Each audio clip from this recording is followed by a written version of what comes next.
Hi guys, ನಾವಿವತ್ತು ಎಲ್ಲಿದ್ದೀರ ಅಂದರೆ Kolar flower ಮಾರ್ಕೆಟಲ್ಲಿದ್ದೀರಿ. Flower market ಬಂದು ಹಳೆ ಬಸ್ ಸ್ಟ್ಯಾಂಡ್ ಹತ್ರ ಇರುತ್ತೆ ಕೋಲಾರಲ್ಲಿ. ಹಬ್ಬಕ್ಕೆ ಪ್ರೈಸ್ ಇನ್ಕ್ರೀಸ್ ಆಗುತ್ತೆ, ರೇಟ್ ಜಾಸ್ತಿ ಆಗುತ್ತೆ ಅಂದ್ಕೊಂಡಿದ್ದಾರೆ ರೈತರು. ಆದರೆ ಅದೇ ರೇಟ್ ಇದೆ, ಹಳೆ ರೇಟೇ ಇದೆ, ರೇಟ್ ಏನು ಜಾಸ್ತಿ ಆಗಿಲ್ಲ. ನೋಡ್ಬೋದು ಆಕ್ಷನ್ ಹೆಂಗೆ ಕೂಗ್ತಾರಂತ.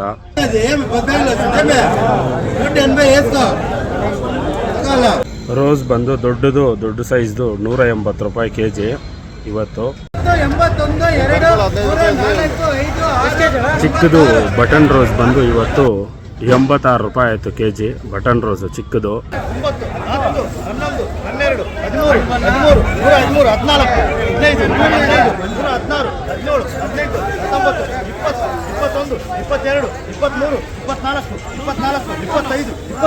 ಚಾಮಂತಿ ಹೂವು ಸೆಂಟೆಲ್ಲೋ ಬಂದು 125 ರೂಪಾಯಿ ಆಯ್ತು ಇವತ್ತು ರೇಟು. ಓಕೆ ಫ್ರೆಂಡ್ಸ್, ಇನ್ನಷ್ಟು ಇಂಟ್ರೆಸ್ಟಿಂಗ್ ವಿಡಿಯೋಗಾಗಿ ನಮ್ಮ ಪೇಜ್ನ ಫಾಲೋ ಮಾಡ್ಕೊಳ್ಳಿ, ಹಾಗೆ ನಿಮ್ಮ ಫ್ರೆಂಡ್ಸ್ಗೆ ಶೇರ್ ಮಾಡಿ. ಧನ್ಯವಾದಗಳು, ಶುಭ ದಿನ.